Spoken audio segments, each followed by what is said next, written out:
Yeah, well, guys, what's another tactic that these handler dark occult families like to do to you? If you're the goat, the sensitive, the medium of the family, um, they like to nitpick and scrutinize everything you say. Okay, that's one thing they definitely will do. And I'll give you an example. My cousin used to do this all the time. He's 1 year older than me. And he even tried to do this the last time we had like a family get together, even as adults. And I remember I remember I said something back to him. I was like, "Don't tell me how to speak." And he didn't like it. He even tried to. I could tell he didn't respect that, which is another reason. It's like we're done. You know, because I'm not gonna hang out with people that don't respect me. Not going to give them that energy. And that's the kind of thinking you need to think too. Don't give people energy that don't respect you. They're not worth your time. They don't deserve any of your aura, your energy, your kindness. They don't deserve it. But they will do that. They will take anything you say and, like, let's say maybe you didn't say something that's quote unquote grammatically correct or whatever. Well, they'll nitpick it. And the thing is, it's not because they're trying to make you.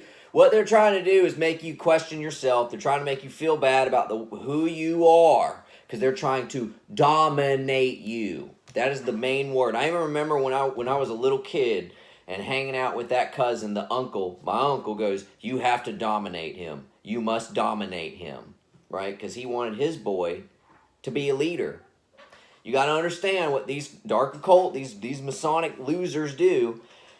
When they want their boys to be leaders, they'll have them hang out with a goat or with a sensitive person that's got a higher spirit in them, and they will make them dominate that kid because they want them to start to feel like they have power. Now, they're weaklings, they're puny. I'm gonna go ahead and tell you, this same cousin that does this is so out of shape and overweight. He has to have a machine to keep him alive while he sleeps. Whatever that thing's called, that like you quit breathing because you got so much like fat and unhealthy just flab up there that it blocks your airway. Yeah, he's got to have a machine to keep him alive while he sleeps. So it's like, one, you could say anything you want about how I speak or what I say, but at least I don't have to have a machine to keep me alive, while I'm asleep. Wow. How strong are you, buddy? If that's not God's way of trying to tell you that how you're living is wrong, I don't know what is. But you're so smart because you have a machine to keep you alive from dying in your sleep. How pathetic! How pathetic! You must not be that good of a time for your partner if you don't have the health to even keep yourself alive from dreamland. I bet she's super happy. But guys, and I'll tie that back to an actual point instead of just making it seem like I was just making fun of them. Y'all, these nasty occult people, you'll notice too. Yeah, they don't appear that healthy. And my wife actually said this phrase beautifully when we were talking about something similar one time. She said, "Yeah, that's because their outsides match their insides now."